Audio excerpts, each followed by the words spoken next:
Hi, I'm going to be reviewing The Legend of Korra episode 5. I know I haven't reviewed the rest of the episodes, but I have watched them all on the day they were released, and it's been a while since I've gotten up to watch a show on Nickelodeon the day it comes out. But I do, and I really do love that series. But before I start talking about the episode, I'm a total Korra fan, and this episode, which is really, really good, especially because the Asami stuff in the last episode, and I was really mad. But anyway, spoilers ahead if you haven't watched it.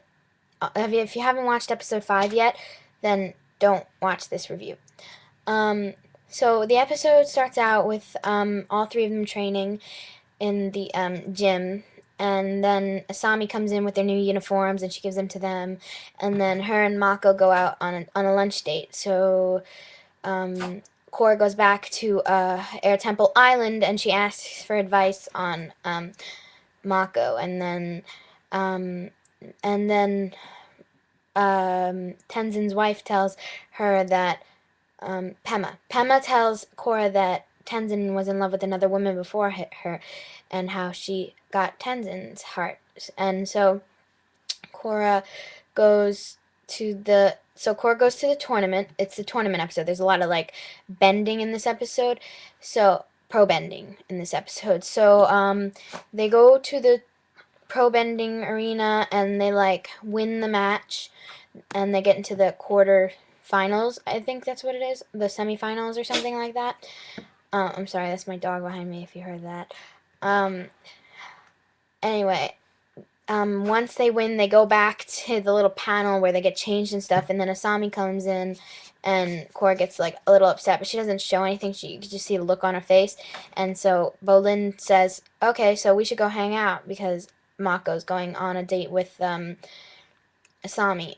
So when Korra says yes, Mako looks like really mad and stuff. It's funny. And then Korra and Mako go. I mean, Korra and Bolin go and hang out, and then they meet, and then they go to the bar, and then the wolf bats come, and then they try to like rough her up, but she doesn't do anything because Bolin tells her if she hits him, they'll get taken out of the tournament. So she doesn't do anything. She calls Naga, and Naga roars in his face, and then that scares him off. And so then they go, and then she goes in front of the tournament for like the next tournament, and she confronts Mako saying, "You like me?" And he's like, "No, get over yourself." And they're like yelling at each other, and then they storm into the pro bending arena, and then they're fighting really bad. And Bolin's the one picking up all the slack, and he's really good. And then